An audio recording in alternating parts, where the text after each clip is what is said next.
Saudara, betulkah dari segala indikator pandemi ini segera berakhir? Melalui sambungan Zoom kita terhubung dengan Profesor Chandra Yoga Aditama, mantan Direktur Penyakit Menular WHO Asia Tenggara.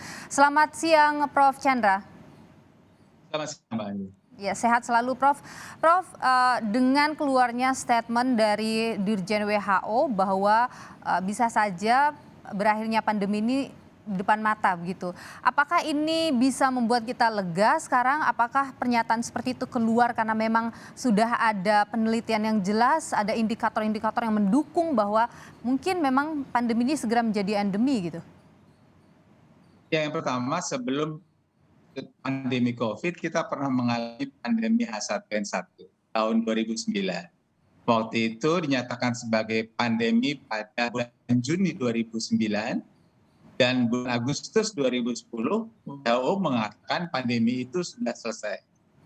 Mereka menggunakan istilah kita masuk post pandemic period.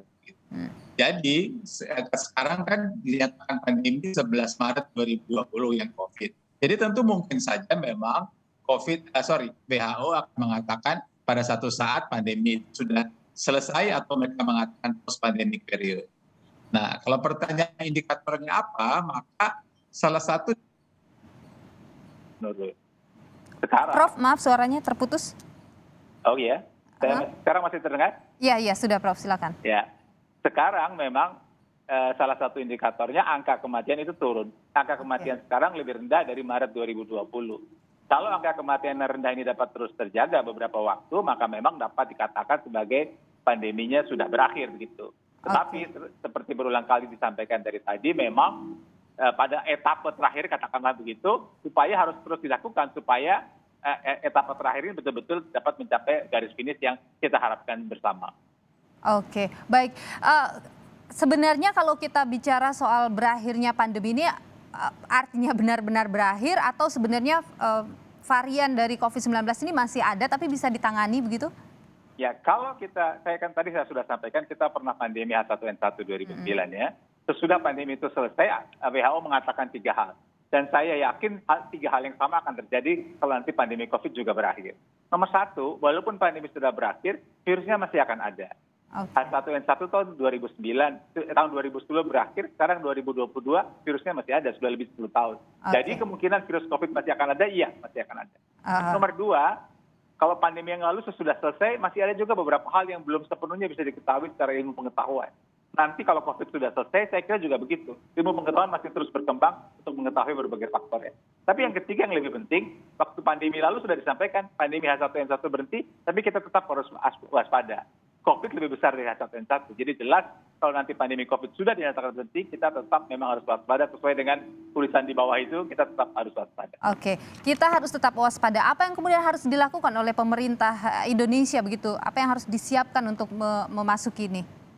Ya, yang pertama tentu kita bicara tentang etapa terakhir tadi ya, mudah-mudahan beberapa bulan lagi memang situasi dapat lebih terkendali.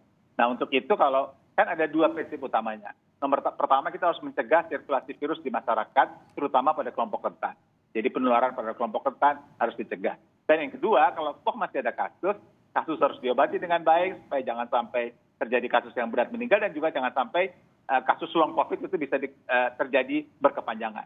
Itu dari 2 hal yang harus dilakukan. Dan 6 poin yang disampaikan WHO saya kira memang penting kita lakukan saat ini. Nomor 1 tentang vaksin mesti diteruskan. Nomor 2 tentang penanganan pasien di rumah sakit. Dan nomor 3 tentang testing. Nomor 4 tentang penanggulangan infeksi di rumah sakit.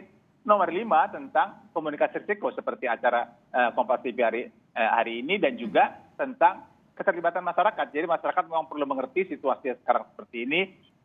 Ujung pandemi memang sudah di depan mata, tapi kita tetap waspada sampai mudah-mudahan ujung itu benar-benar akan terjadi dalam waktu yang katakanlah tidak terlalu lama mudah-mudahan. Oke, jadi artinya Prof ketika kita memasuki fase itu semua aturan-aturan yang selama ini dilakukan untuk memutus penyebaran COVID-19 ini tidak mengikat lagi Prof, artinya bisa dilonggarkan lagi begitu Prof? Nah, itu yang ada 2 hal yang ingin saya sampaikan hubungan dengan pertanyaan. Ini pertanyaan bagus sekali. Yang pertama, sekarang ini kita tetap masih harus waspada. Tapi kalau toh nanti COVID-nya sudah selesai, bukan berarti kita, kan begini, sekarang ini kan orang relatif punya perhatian pada kesehatan. Cuci tangan misalnya kita lakukan secara sering, Dan itu harus terus dilakukan, ada atau tidak ada COVID. Sekarang kalau ada orang ada keluhan, flu, wah ini saya kenapa ya? Coba memeriksakan diri, ada atau tidak ada COVID, hal itu tetap harus dilakukan. Kalau ada orang sakit keluar rumah, flu maksud saya, pakai masker tetap harus mereka lakukan untuk tidak menulari orang lain. Kalau kita anggota masyarakat pergi ke tempat yang kita curiga ada kemungkinan penularan penyakit apapun juga, pakai masker tetap harus.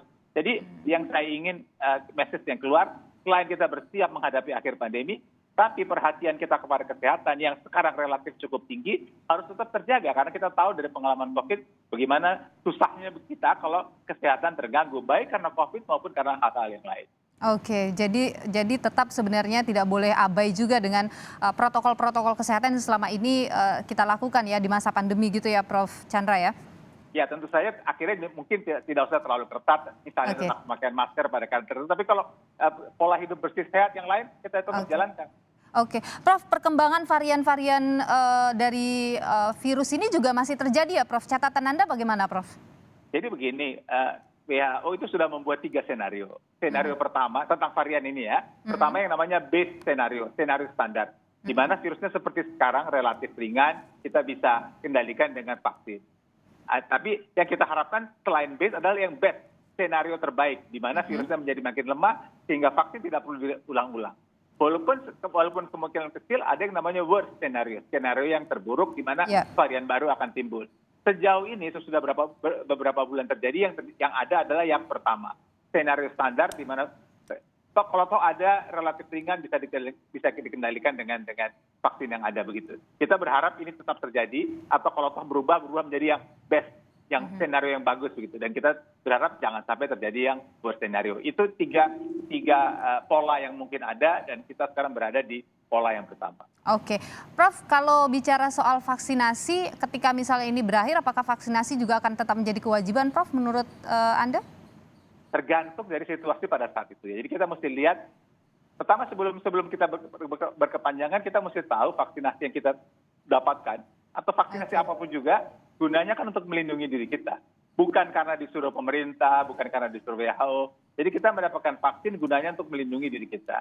Bukti ilmiah yang ada menunjukkan kita perlu divaksin atau anak perlu divaksin, itu harus dilakukan. Nah, bagaimana nanti sesudah pandemi selesai kita akan lihat perkembangan ilmu pengetahuan yang ada, apakah penurunan imunitas itu cukup berat atau tidak cukup berat, bagaimana perkembangan sirkulasi varian virus yang ada pada saat. Baik, jadi meskipun kemudian pandemi ini berakhir di depan mata, tetapi bukan berarti kita harus abai, kita harus tetap waspada. Itu yang menjadi kunci, dan ini partisipasi masyarakat yang paling penting juga di sini. Terima kasih untuk informasinya Prof. Chandra Yoga Aditama, mantan Direktur Penyakit Menular WHO Asia Tenggara. Sehat selalu Prof.